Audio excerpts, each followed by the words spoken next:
Hi friends, எல்லாருக்கும் வணக்கம். இன்னைக்கு 2வது நாள் பயிற்சி வகுப்புல சிம்பிளான டிசைன் பார்க்க போறோம். இதுக்கு தேவையான மெட்டீரியல்ஸ் பார்த்துடலாம். இதுக்கு பார்த்தீங்கன்னா நம்ம டபுள் கலர் துணியை யூஸ் பண்ணி தான் தைக்க போறோம். இந்த கிளாத் பார்த்தீங்கன்னா நம்ம ஜாஸ்மின் கிளாத் எடுத்திருக்கோம். இந்த டிசைனுக்கு 1/2 மீட்டர் கண்டிப்பா நம்மளுக்கு தேவைப்படும். அடுத்ததா பார்த்தீங்கன்னா கோல்டு கலர் துணி எடுத்திருக்கோம். இந்த கோல்டு கலர் துணிக்கு 30 பாயிண்ட் இருந்தாலே போதுமானது. அடுத்ததா பார்த்தீங்கன்னா கேன்வாஸ் எடுத்திருக்கோம். கேன்வாஸ் பார்த்தீங்கன்னா நம்ம ப்ளவுஸோட ஹைட்டு எந்த அளவுக்கு எடுத்திருக்கோமோ அந்த ஹைட்டில் நம்ம எடுத்துக்கலாம். அடுத்ததா பார்த்தீங்கன்னா நம்ம லைனிங் கிளாத் எடுத்திருக்கோம். நம்ம கோல்டு கலர் துணியில தான் நம்ம நெக் டிசைன் தைக்க போகிறோம். இப்போ இதோட அளவுகள் நம்ம பார்த்துடலாம். தச்சு படிமான தையல் போட 1 இன்ச்சு. இந்த ப்ளவுஸோட முழு உயரம் பார்த்தீங்கன்னா 15 இன்ச்சு. ஷோல்டர் இணைக்கிறதோட சேர்த்தே நம்ம 15 இன்ச்சு எடுத்துக்கலாம். கழுத்து அகலம் பார்த்தீங்கன்னா 2.5 இன்ச்சு. எல்லா ப்ளவுஸுக்குமே 2.5 இன்ச்சு தான் வைக்கணுமான்னு கேட்டால் கண்டிப்பாக கிடையாது. நீங்கள் எந்த சைஸில் ப்ளவுஸ் தைக்கிறீங்களோ அந்த சைஸில் கழுத்து அகலம் எவ்வளோ வருதோ அந்த அகலத்தை தான் நம்ம வைக்கணும். பின்கழுத்து உயரம் பார்த்தீங்கன்னா 10.5 இன்ச்சு. எல்லா சைஸுக்குமே 10.5 இன்ச்சுனா கண்டிப்பாக கிடையாது. அவங்கவுங்க ப்ளவுஸில் எந்த உயரத்தில் இருக்கோ அந்த உயரத்தில் தான் நம்ம தைக்கணும். இல்லை டிசைன் தைச்சோம்னா நம்ம 1/2 இன்ச்சு 1 இன்ச்சு கூடுதலாக வச்சாதான் இந்த டிசைன் தைக்க முடியுமான்னு கேட்டால் கிடையாது. வேணும்னா நம்ம 1/2 இன்ச்சு வேணும்னா கூடுதலாக வச்சுக்கலாம். அதுக்கு மேலே எக்ஸ்ட்ரா உயரம் வைக்கக்கூடாது. இறக்கமாக சில பேர் போட மாட்டாங்க, சில பேர் அட்ஜஸ்ட் பண்ணி போட்டுப்பாங்க. ஷோல்டரோட கட்டிங் அளவு பாருங்க 3.25 இன்ச்சு நம்ம எடுத்திருக்கோம். 40 சைஸுக்கு ஆம்கோல் அளவு 6 இன்ச்சு எடுத்துக்கலாம். 40 சைஸ்ல மார்பு சுற்றளவுல ஒரு பகுதி பார்த்தீங்கன்னா 10 இன்ச்சு, தையலுக்காக ஒரு 1.5 இன்ச்சு. இதோட ஹைட்டு பார்த்தீங்கன்னா 1 இன்ச்சு. இந்த 1 இன்ச்சு எந்த சைஸ்ல இருந்து வரும்னு பார்த்தீங்கன்னா ஸ்டார்டிங் அளவு 28ல இருந்து 42 வரைக்கும் இந்த கார்னர்ல இருந்து பார்த்தீங்கன்னா 1 இன்ச்சு ஹைட்ல குறிச்சுக்கணும். 42க்கு மேலே வரக்கூடிய சைஸ்ல தான் 1.25 இன்ச்சு குறிக்கணும். இப்போ பாருங்க நம்ம கழுத்து அகலத்துக்கும் உயரத்துக்கும் இது போல நம்ம பாக்ஸ் போட்டுக்கலாம். மேலே எந்த அளவுல எடுத்திருக்கோமோ அதே அளவு தான் கீழேயுமே நம்ம எடுத்துக்கணும். இது போல நம்ம பாக்ஸ் போட்டுக்கலாம். எப்போதுமே நம்ம டிசைன் நெக் தைக்கிறனால இதுல நம்ம கட் பண்ணக்கூடாது. இது அப்படியே நம்ம மடிச்சு வச்சிடலாம். இப்ப பாருங்க நம்ம கேன்வாஸை இது போல 2ஆ மடிச்சுக்கலாம். பாருங்க 2ஆ மடிச்சு இதோட அகலம் பார்த்தீங்கன்னா 5 இன்ச்சில் நம்ம எடுத்துக்கலாம். அந்த பிளவுஸோட முழு உயரம் பார்த்தீங்கன்னா 16 இன்ச்சு. அந்த ஃபுல் ஹைட்டையுமே அப்படியே நம்ம எடுத்துக்கணும். பாருங்க இப்போ அதோட கழுத்து அகலத்தை பாருங்க 2.5 இன்ச்சில் நம்ம குறிச்சுக்கலாம். பின்கழுத்து உயரம் 10.5 இன்ச்சு. கீழேயும் பார்த்தீங்கன்னா 2.5 இன்ச்சு. இது போல் நம்ம பாக்ஸ் போட்டுக்கலாம். இப்போ பார்த்தீங்கன்னா பாட் நெக்கை யூஸ் பண்ணி தான் சூப்பரான ஒரு டிசைன் நம்ம தைக்க போகிறோம். இதுக்கு ஃபஸ்ட்டு பாருங்கள் நான் பென் எடுத்திருக்கேன். எப்போதுமே ஃபஸ்ட்டு ரஃப்பாக போட்டு பார்த்துக்கலாம். ஏன்னா பாட் நெக் ஒரு சிலருக்கு வரைய தெரியாது. ஃபஸ்ட்டு ரஃப்பாக போட்டு பார்த்துக்கலாம். உங்களுக்கு வரலை அப்படின்னா நீங்கள் பேப்பரில் வரைஞ்சி நீங்கள் கட் பண்ணி பார்த்தீங்க அப்படின்னா ஈஸியாகவே வந்துடும். இப்போ பாருங்க நம்ம பாட் நெக் தான் வரைய போகிறோம். பாட் நெக் வரையும் பொழுது மேல் பக்கம் கழுத்து பகுதியில் உள்ளடங்கி வளைவு போடணும். கீழே போக போக பாருங்க அகலம் கூடுதலாக போடணும்.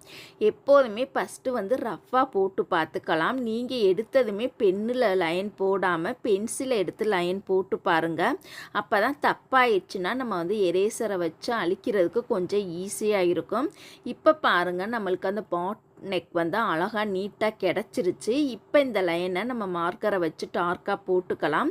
மேலே பாருங்கள் ஒரு 4 இன்ச்சு ஹைட்டில் ஒரு 1/4 இன்ச்சு உள்ளடங்கி நம்ம வளைவு போட்டுக்கணும். அதுக்கப்புறமா பார்த்தீங்கன்னா ஒரு 5.5 இன்ச்சில் நம்ம வந்து கொஞ்சம் அகலமாக போட்டுக்கணும். கீழ்ப்பகுதி வரக்கூடிய அந்த இடத்துல 1 இன்ச் அகலத்தில் எக்ஸ்ட்ரா போட்டுக்கணும். அந்த இடம் பார்த்தீங்கன்னா மேலே 4, கீழே இருந்து பார்த்தீங்கன்னா ஒரு 5.5 இன்ச்சு, அதுக்கு கீழே பார்த்தீங்கன்னா ஒரு 3/4 இன்ச்சு. இந்த அளவுகளை நீங்கள் கரெக்டாக குறிச்சிங்க அப்படின்னா உங்களுக்கு வந்து பாட் நெக் போடுறதுக்கு வரைகிறதுக்கு ரொம்பவே ஈஸியாக இருக்கும். இப்போ பாக்ஸை விட்டு வெளியில் பார்த்தீங்கன்னா எக்ஸ்ட்ரா 1 இன்ச்சு அகலத்தில் நம்ம வந்து ஒரு வளைவு கொடுத்துருக்கோம் பாருங்கள். இந்த மாதிரி நீங்கள் வரைஞ்சிங்க அப்படின்னா பாட் நெக்கு நம்மளுக்கு அழகான ஷேப்பில் கிடச்சிரும். இப்போ இந்த பாட் நெக்கோட அவுட்லைனில் பார்த்தீங்கன்னா ஒரு 1.5 இன்ச்சில் இது போல் நம்ம வந்து மார்க் பண்ணிக்கலாம். ஃபஸ்ட்லேருந்து லாஸ்ட்டு வரைக்கும் கண்டிப்பாக டேப்பை வச்சு அளவுகள் குறித்ததுக்கு அப்புறமா தான் லைன் போடவே ஆரம்பிக்கணும். கீழே சென்ட்ரு பகுதியிலையும் பாருங்கள் கரெக்டாக ஒரு 1.5 இன்ச்சில் இது போல் மார்க் பண்ணிக்கலாம். இப்போ இந்த லைனை பாருங்கள் நம்ம வந்து அப்படியே லைனாக சேர்த்து நம்ம வந்து அந்த நெக்கோட ஷேப்புக்கே கொண்டுட்டு வந்துடலாம். ஃபஸ்ட்டு ரஃப்பாக போட்டு பார்த்துக்கலாம்.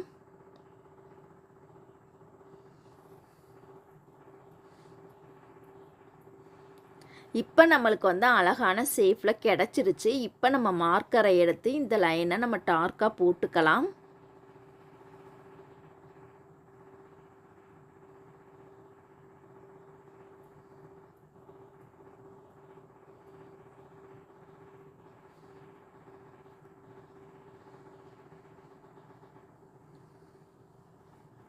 இப்போ இந்த பகுதியை அழகாக நீட்டாக நம்ம கட் பண்ணி எடுத்துக்கலாம். கட் பண்ணும் பொழுது அப்படியே கோணல் மணல்மாக கட் பண்ணாமல் ஒரே அளவாக நம்மளுக்கு வந்து அந்த வளைவு ஷேப் அழகாக கிடைக்கணும் பாருங்கள். கட் பண்ணுற மெத்தடு ரொம்ப ரொம்ப முக்கியம். ஒரே அளவாக நீட்டாக பிசுறு தட்டாமல் அழகாக நீட்டாக கட் பண்ணி எடுத்துக்கலாம்.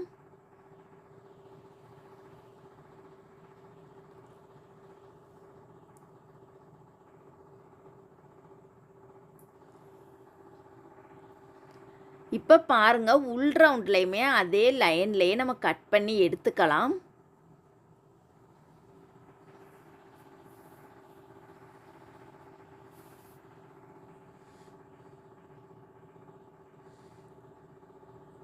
இப்போ பாருங்கள் இந்த கேன்வாஸை பயன்படுத்தி தான் நம்ம சூப்பரான ஒரு பேட்ச் ஒர்க் டிசைன் பார்க்க போகிறோம்.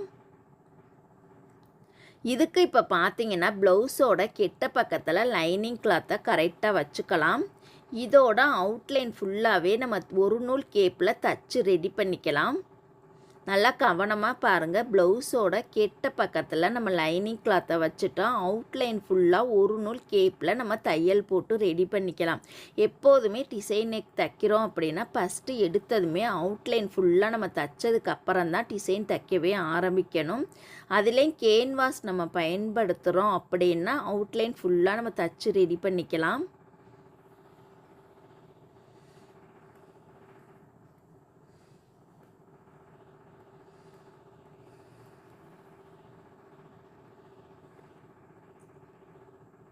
இப்போ பாருங்கள் அவுட்லைன் ஃபுல்லாகவே எக்ஸ்ட்ரா பீஸரை இது போல் கட் பண்ணி எடுத்துக்கலாம். அப்பப்போ வரக்கூடிய பீஸரை அப்பப்பே கட் பண்ணிட்டோம் அப்படின்னா நம்மளுக்கு வேலை கொஞ்சம் ஈஸியாக இருக்கும். இந்த நெக்கோட ஃபினிஷிங் ரொம்ப ரொம்ப அழகாக இருக்கும்.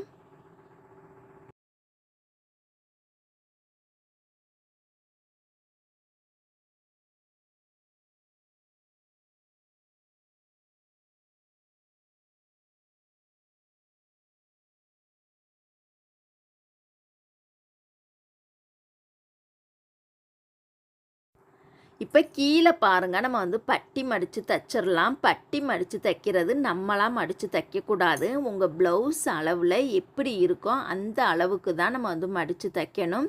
இப்போ வீடியோவுக்கு பிசுறு தெரியாமல் இருக்கிறதுக்காக தான் நான் வந்து பட்டி மடித்து தைக்கிறேன். நம்ம கஸ்டமருக்கோ இல்லை நம்மளுக்கோ தைச்சோம் அப்படின்னா நம்ம ஃப்ரண்ட்டு பார்ட்டு தைச்சதுக்கு அப்புறம் தான் நம்ம வந்து ஷோல்டர் இணைக்கிறதுக்கு முன்னாடி பட்டி தைக்கவே ஆரம்பிக்கணும். இப்போ பாருங்கள் இதை ரெண்டாக மடிச்சுட்டு சென்ட்ரு பகுதியில் அடையாளப்படுத்துறதுக்காக லைட்டாக கட் பண்ணி விட்டுறலாம். இப்போ இந்த பகுதியை நம்ம தனியாக எடுத்து வச்சிடலாம். இப்போ பாருங்கள் நம்ம வந்து க்ரீன் கலர் ஜாஸ்மின் கிளாத் எடுத்துக்கலாம். இதுக்கு நம்ம கேன்வாஸுக்கு தேவையான அளவு துணியை கட் பண்ணி எடுத்துக்கலாம்.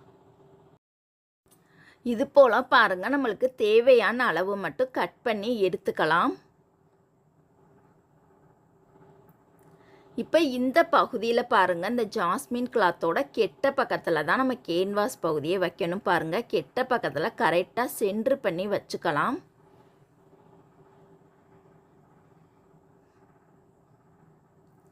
இப்போ உள் ரவுண்டு பாருங்கள், அப்படியே நம்ம வந்து லைன் போட்டுக்கலாம். நம்ம வந்து இப்போ இந்த நெக்குக்கு அயன் பண்ண போகிறது கிடையாது. இப்படியே நம்ம வந்து லைன் போட்டுக்கலாம்.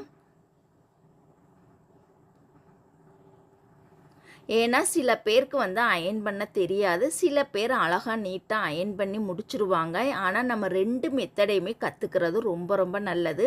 இப்போ இந்த வீடியோவில் அயன் பண்ணாமல் உள் ரவுண்டாக அப்படியே நம்ம வந்து லைன் போட்டுக்கலாம். கழுத்தோட அகலம் 2.5 5 இன்ச்சில் லைன் போட்டுக்கலாம்.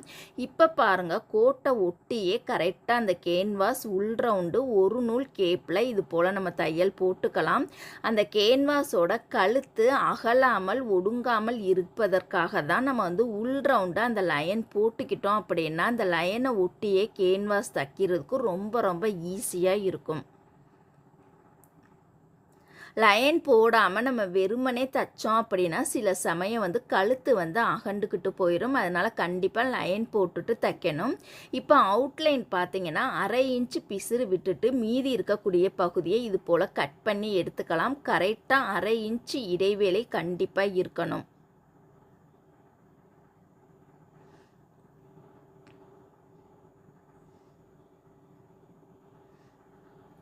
இப்போ பாருங்கள், அந்த கேன்வாஸ் தெரியாமல் அப்படியே அந்த பிசுறு பகுதியை கேன்வாஸ் மேலே மடித்து விட்டுட்டு ஓரத்துலேயே நம்ம வந்து ஒரு தையல் போடணும். ஓரத்தில் போடக்கூடிய தையல் அழகாக நீட்டாக போடணும். நூல் கண்டிப்பாக மேட்சாக இருக்கணும். தயவு செய்து நூல் மட்டும் வேறு மாற்றி போடாமல் துணி என்ன கலர் எடுத்துருக்கோமோ அதுக்கு மேட்சாக நூல் கண்டிப்பாக எடுத்துக்கணும். இப்போ இந்த இடத்துல வளைவு உள்ளடங்கி போகிறனால மடக்கி தைக்கிறதுக்கு கொஞ்சம் கஷ்டமாக இருக்கனால இந்த இடத்துல லைட்டாக கேன்வாஸில் படாமல் லைட்டாக கட் பண்ணி விட்டுட்டு நம்ம மடித்து தைச்சிக்கலாம்.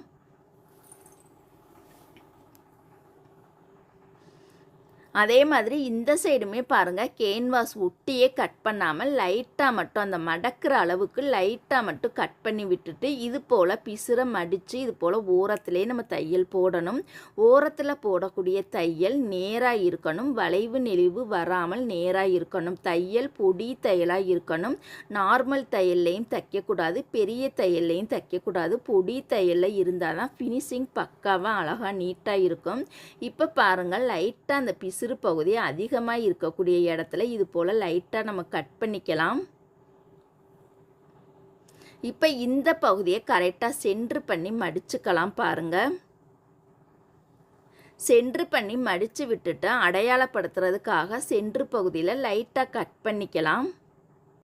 இப்போ பாருங்கள், நம்ம தச்சு வச்சுருக்கக்கூடிய ப்ளவுஸ் பகுதியில் கெட்ட பக்கத்தை மேலே வச்சுக்கணும். பாருங்கள், கெட்ட பக்கத்தில் நம்ம தச்சு வச்சுருக்கக்கூடிய அந்த கேன்வாஸ் பகுதியை கரெக்டாக சென்ட்ரு பண்ணி வைக்கணும். பாருங்கள், கொஞ்சம் தள்ளி வச்சுட்டோம் அப்படின்னா கண்டிப்பாக டோட்டலாகவே மாறி போயிடும். கரெக்டாக சென்ட்ரு பகுதியில் நம்ம அடையாளப்படுத்துறதுக்காக வி ஷேப்பில் கட் பண்ணியிருந்தோம்.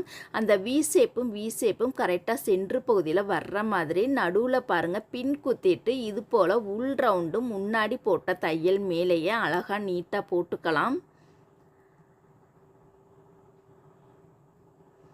இது போல் பாருங்கள், அந்த மேலே இருக்கக்கூடிய அந்த கேன்வாஸ் பகுதி கரெக்டாக நழுவாமல் கரெக்டாக சென்ட்ரு பகுதியை நோக்கி கரெக்டாக வச்சு இது போல் தச்சுக்கலாம். இப்போ அந்த பின்பகுதியை நம்ம தனியாக எடுத்து வச்சிடலாம். இப்போ பாருங்கள், அந்த கேன்வாஸ்லேருந்து கரெக்டாக ஒரு 1/4 இன்ச் டிஸ்டன்ஸில் இது போல் லைன் போட்டுக்கலாம்.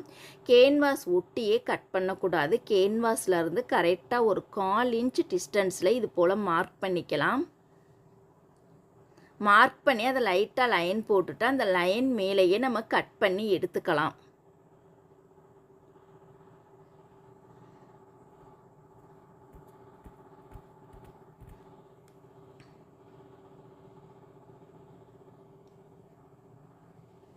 இப்போ ஃபினிஷிங் அழகாக கிடைக்கிறதுக்காக தையலில் படாமல் இது போல் குட்டி குட்டியாக நம்ம கட் பண்ணி எடுத்துக்கலாம்.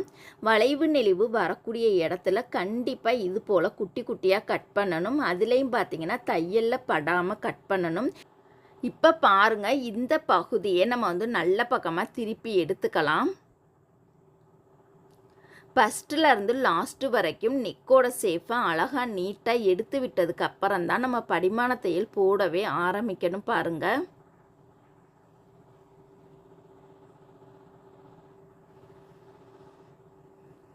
இப்போ இந்த படிமான தையல் போடும் பொழுது துணி என்ன கலரில் இருக்கோ அதுக்கு மேட்சாக இருக்கக்கூடிய நூல் கண்டிப்பாக எடுத்துக்கணும். இந்த படிமான தையல் போடும்போது அடியில் இருக்கக்கூடிய லைனிங் கிளாத் மேல் பக்கமும் சைடுலேயே தெரியக்கூடாது. அந்த அளவுக்கு மேலே இருக்கக்கூடிய துணியை வச்சே நம்ம கவர் பண்ணி அழகாக நீட்டாகவே தைக்கணும். ஓரத்தில் தைக்கக்கூடிய தையல் பொடி தையலாக இருக்கணும். அதே மாதிரி ஒரே அளவாக நேராகவே தைக்கணும். கோணல் மானல்மாக வளைஞ்சு நெளிஞ்சு தைக்காமல் ஒரே அளவாக நேராகவே தைக்கணும். கொஞ்சம் பொறுமையாகவே தைச்சு வரணும்.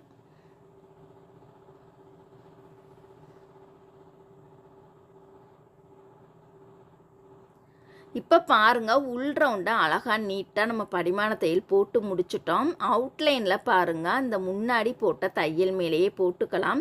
கீழே பார்த்தீங்கன்னா கொஞ்சம் எக்ஸ்ட்ரா கூடுதலாகவே இருக்குது. அந்த பகுதியை உள்பக்கமாக நம்ம மடித்து விட்டுட்டு படிமான தையல் போட்டுக்கலாம். இப்போ அவுட்லைன் பார்த்தீங்கன்னா முன்னாடி போட்ட தையல் மேலேயே தான் போடணும். இந்த சைடோ அந்த சைடோ தையல் கூடுதலாக வந்துடக்கூடாது. முன்னாடி போட்ட அந்த படிமான தையல் மேலேயே அழகாக நம்ம போட்டுக்கலாம்.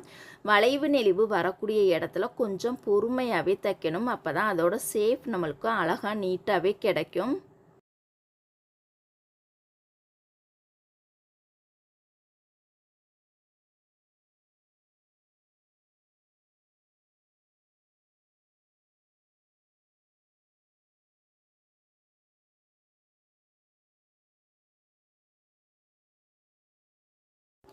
இப்போ பாருங்க, நம்ம தச்சு முடிச்சிட்டோம்.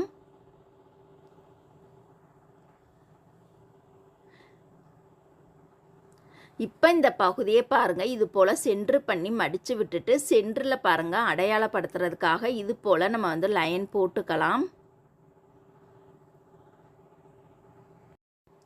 இப்போ பாருங்கள், நம்ம கோல்டு கலர் கிளாத்தில் 2.25 இன்ச் அந்த அகலத்தில் இது போல் லைன் போட்டு ஸ்கேலை வச்சு நம்ம நேராக லைன் போட்டுக்கலாம். இப்போ இந்த பகுதியை நம்ம கட் பண்ணி எடுத்துக்கலாம். கரெக்டாக பாருங்கள், இப்போ நம்ம தைக்கக்கூடிய இந்த டிசைனுக்கு கரெக்டாக 2.25 இன்ச் அகலத்தில் இது போல் வரிசையாக லைன் போட்டு இதை கட் பண்ணி எடுத்துக்கலாம்.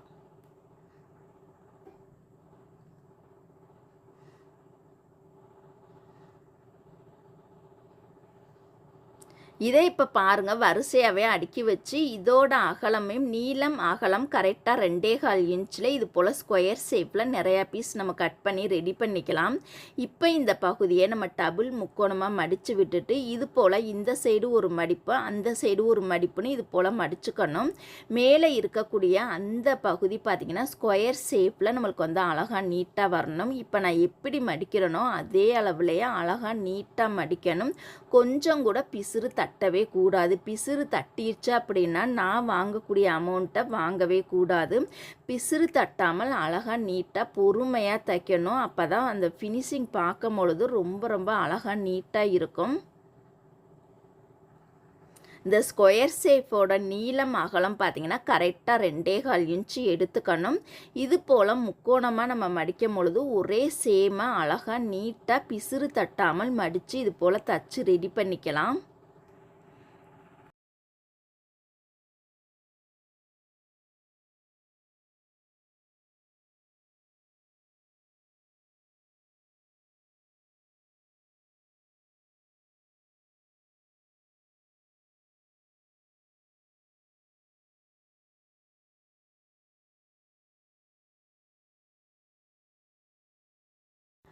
இப்போ பாருங்கள், குறிப்பிட்ட அளவு வரைக்கும் நம்ம தச்சுருக்கோம். இதோட நூலை இது போல் வரிசையாக நம்ம தனித்தனி பீஸாக நம்ம கட் பண்ணி எடுத்துக்கலாம்.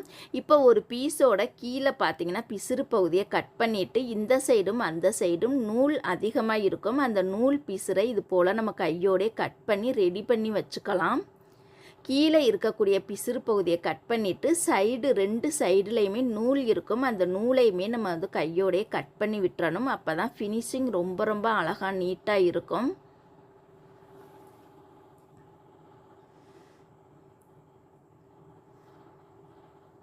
இது போல் பாருங்கள், நம்ம நிறையா பீஸ் தச்சு ரெடி பண்ணிக்கலாம். இப்போ தச்சு வச்சுருக்கக்கூடிய அந்த ஒவ்வொரு பீஸையுமே பாருங்கள், நம்ம கழுத்து பகுதியில் அந்த கூர்மையான பகுதி உள்பக்கம் வர்ற மாதிரியும், பிசுறு பகுதி பார்த்திங்கன்னா வெளிப்பக்கம் வர்ற மாதிரியும் அந்த தையல் மேலேயே அழகாக பொறுமையாக தைக்கணும். அந்த பீஸில் தச்சுருக்கக்கூடிய தையல் மேலேயே தைக்கணும் பாருங்கள். இந்த டிசைனுக்கு கரெக்டாக 2.25 இன்ச் நீளமும் 2.25 இன்ச் அகலத்தில் கட் பண்ணாதான் இந்த டிசைன் பார்க்கும்போது ரொம்ப ரொம்ப சின்ன சைஸில் அழகாக நீட்டாக இருக்கும். சின்ன சைஸில் இருந்தால் தான் அந்த டிசைன் பார்க்கும்போது ரொம்ப ரொம்ப அழகாக சூப்பராகவே கிடைக்கும். பெரிய சைஸ் கண்டிப்பாக எடுக்கக்கூடாது. பெரிய சைஸில் எடுத்தோம் அப்படின்னா நெக்கோட ஷேப்பே டோட்டலாகவே மாறி போயிடும். அந்த டிசைனுமே மாறி போயிடும். இந்த மாதிரி டிசைனுக்கெல்லாம் குட்டி குட்டி டிசைனாக தான் பார்க்கவே ரொம்ப அழகாக நீட்டாக ஃபினிஷிங் வந்து பக்காவாக இருக்கும். இது போல் வரிசையாக லைனாகவே நம்ம தச்சுக்கலாம் பாருங்கள்.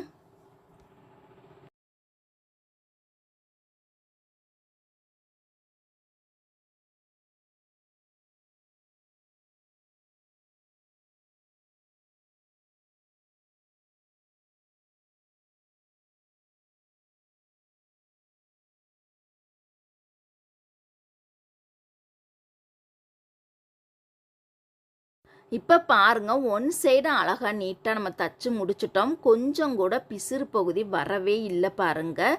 அதனால தான் எப்போதுமே இந்த ஒவ்வொரு பீஸ் தைச்சதுக்கப்புறம் நூல் பிசுரை கட் பண்ணிட்டோம் அப்படின்னா நம்மளுக்கு இது போல் தைக்கும் பொழுது பிசுறு பகுதி எக்ஸ்ட்ரா ஒரு துளி கூட வரவே வராது. இப்போ பாருங்கள், ஒன் சைடு நம்ம வரிசையாக தைச்ச இடத்துல ஒரு நூல் பிசுறு கூட வரவே இல்லை. அந்தளவுக்கு ஃபினிஷிங் பக்காவாக இருக்குது. இந்த மாதிரி தான் நம்ம தச்சு ரெடி பண்ணணும்.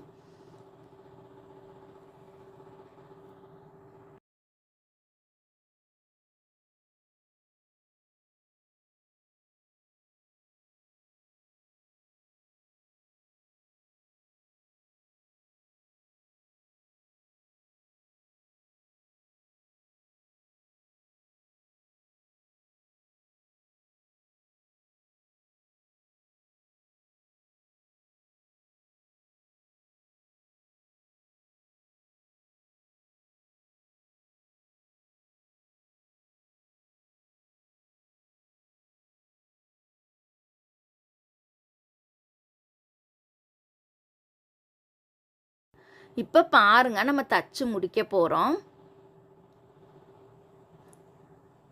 இப்போ இந்த இடத்துல நம்ம பிசுரை மறைக்கிறதுக்காகவும் அழகுக்காகவும் லேஸை பயன்படுத்தி தைக்கலாம். இந்த இடம் கோல்டு கலருங்கிறனால கோல்டு கலர் லேஸை பயன்படுத்தி தைச்சா நம்மளுக்கு வந்து தூக்கி காமிக்காது. அதனால நம்ம சென்டரில் இருக்கக்கூடிய அந்த க்ரீன் கலருக்கு மேட்சாக இருக்கக்கூடிய லேஸை பயன்படுத்தி தைச்சோம் அப்படின்னா அந்த டிசைன் ரொம்ப ரொம்ப அழகாக சூப்பராக இருக்கும். கலர் பார்த்து எந்த மாதிரியான கலர் லேஸை பயன்படுத்தி தைச்சா நல்லாயிருக்கும்னு நம்ம கற்பனை திறனை பயன்படுத்தி இது போல் நம்ம வந்து செலக்ட் பண்ணி தைக்கணும்.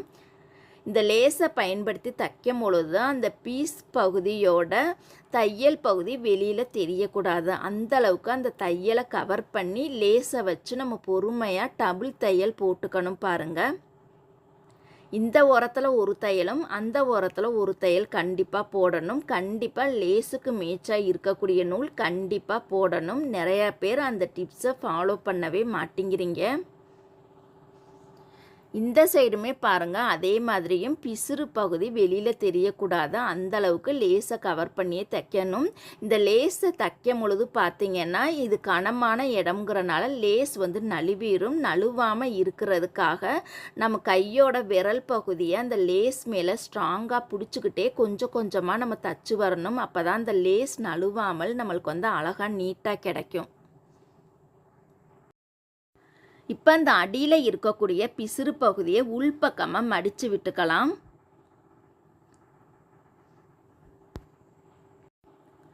இந்த ஓரத்தில் இன்னொரு தையல் நம்ம போட்டுக்கலாம்.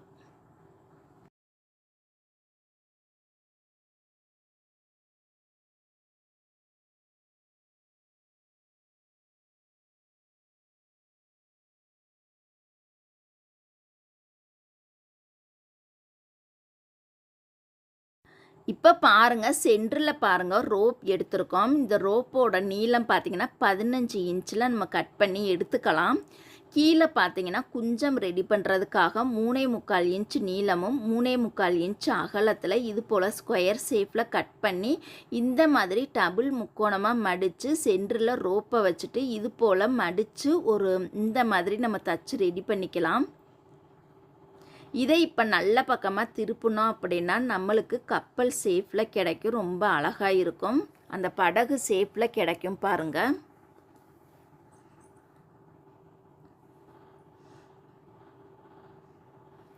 இது போல் 2 சைடுமே நம்ம தச்சு ரெடி பண்ணிக்கலாம்.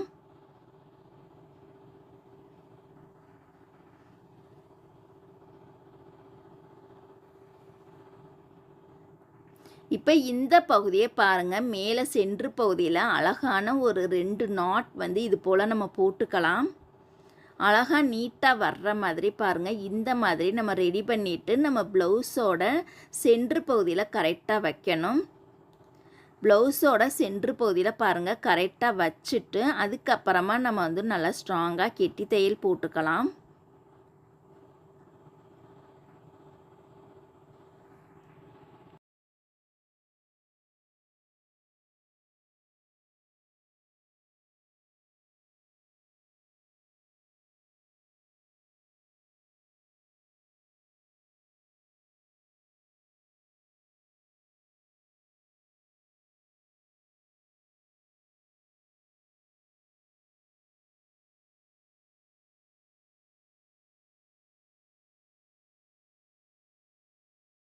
இப்போ பாருங்கள் நம்ம வந்து பாசி தைக்க போகிறோம். பாசி தைக்கும் பொழுது அந்த கோல்டு கலர் ஒவ்வொரு பீஸ் என்ன கலரில் இருக்கோ அந்த கோல்டு கலருக்கு மேட்சாக இருக்கக்கூடிய நூல் கண்டிப்பாக நம்ம ஊசியில் 4 நூல் கோர்த்துட்டு இது போல் பாசியை நுனி பகுதியில் நம்ம தைச்சோம் அப்படின்னா அது ஓல்டு மாடல். உள்ளடங்கி அந்த உள்பக்கமாக சென்ட்ரு பகுதியில் தைச்சோம் அப்படின்னா அது நியூ மாடல். ஒரு ஃப்ளவரில் முட்டை எப்படி உள்பக்கம் சென்ட்ரு பகுதியில் இருக்கும் அந்த மாதிரி மெத்தடில் தான் நம்ம வந்து பாசியை தைக்கணும். நுனி பகுதியில் தைக்காமல் அந்த சென்ட்ரு பகுதியில் தைச்சோம் அப்படின்னா நம்மளுக்கு வந்து அழகாக ஃப்ளவர் மாதிரி ஷேப்பில் கிடைக்கும். ஃப்ளவர் ஷேப்பில் ரொம்பவே அழகாக நீட்டாக கிடைக்கும் பாருங்கள். இது போல் வரிசையாக லைனாகவே தைச்சிக்கலாம். இது வந்து பாசி வந்து அதிகமாக வைக்கிறனால ஒவ்வொரு பாசிக்குமே ஒவ்வொரு தையலே போதுமானது. 2 தையல் எடுத்துக்கிட்டிங்க அப்படின்னா நம்ம அமௌண்ட்டு கூடுதலாக வாங்கிக்கணும். இது போல் வரிசையாக லைனாக நம்ம பாசியை வச்சுக்கலாம். இப்போ ரோப்பில் பார்த்தீங்கன்னா அந்த பிசுரை மறைக்கிறதுக்காக சென்டரில் ஸ்டோன் பீஸ் வச்சுக்கலாம். இந்த ஸ்டோன் பீஸில் பார்த்தீங்கன்னா இது போல் நம்ம வந்து அந்த குளூவை வந்து அப்ளை பண்ணிவிட்டு சென்ட்ரு பகுதியில் இது போல் ஒட்டிட்டு கொஞ்ச நேரம் காஞ்சதுக்கு அப்புறம் தான் ட்ரை ஆனதுக்கு அப்புறம் தான் நம்ம ஊசி நூலை எடுத்து நம்ம தைக்கவே ஆரம்பிக்கணும். ஒட்டுன மணிக்கு அப்படியே விட்டுறக்கூடாது. ஒட்டி ஒரு 10 நிமிஷம் காஞ்சதுக்கு அப்புறம் இதே கோல்டு கலர் அந்த ஸ்டோன் என்ன கலரில் இருக்கோ அதுக்கு மேட்சாக இருக்கக்கூடிய நூலை இது போல் ஊசியில் வந்து கோர்த்துக்கணும் பாருங்கள். அடியில் பாருங்கள் இந்த மாதிரி சுற்றி அந்த ரவுண்டு ஃபுல்லாகவே சுற்றியே நம்ம வந்து தையல் போட்டுக்கணும். நெருக்கமாக போடாமல் கொஞ்சம் கொஞ்சம் கேப் விட்டு ஒரு 1/4 இன்ச்சு கேப்பு விட்டுட்டு அந்த ரவுண்டு ஃபுல்லாகவே இது போல் தச்சு நம்ம ரெடி பண்ணிக்கணும். தைக்கும் பொழுது அந்த நூல் வெளியில் கண்ணுக்கு தெரியக்கூடாது. அந்தளவுக்கு அழகாக நீட்டாகவே தைக்கணும். தைச்ச மாதிரியே தெரியக்கூடாது. அந்தளவுக்கு அழகாக நீட்டாகவே நம்ம தச்சுக்கலாம்.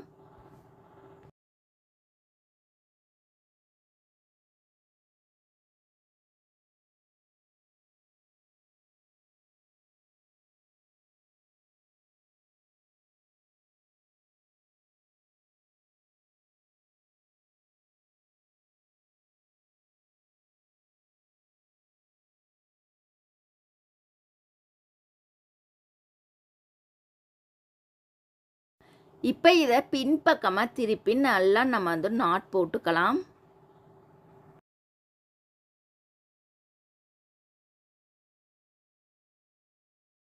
இப்போ பாருங்கள் இந்த பகுதியை அழகாக நீட்டாக நம்ம அயன் பண்ணி எடுத்துக்கலாம். இந்த டிசைன் பிடிச்சிருந்துச்சுன்னா கண்டிப்பாக நீங்கள் சொல்லுங்கள். கஸ்டமருக்கு ட்ரை பண்ணி பாருங்கள். ரொம்பவே நல்லாயிருக்கும். இந்த டிசைனோட ப்ரைஸ் பார்க்கலாம். கோல்டு கலர் துணி 30 பாயிண்ட்டுக்கு 40 ரூபாய், ஜாஸ்மின் துணி 50 பாயிண்ட்டுக்கு 50 ரூபாய், கோல்டு பாசி 40 ரூபாய், கேன்வாஸுக்கு 30 ரூபாய் நம்ம எடுத்துக்கணும். லேஸ் 2 மீட்டருக்கு 20 ரூபாய். மொத்தம் அமௌண்ட்டு பார்த்தீங்கன்னா 180 ரூபாய் வருது மெட்டீரியல்ஸ்க்கு மட்டும். அது போக இதோட தையக்கூலி பார்த்தீங்கன்னா இந்த ஒவ்வொரு பீஸ் நம்ம தச்சு ரெடி பண்ணதுக்கு 200 ரூபாய் நம்ம சேர்த்துக்கணும். ஜாஸ்மின் கிளாத், கேன்வாஸ், அப்புறம் அந்த பீஸ் வச்சு தச்சது, லேஸ் தச்சது எல்லாத்துக்கும் சேர்த்து ஒரு 150 ரூபாய் நம்ம சேர்த்துக்கணும்.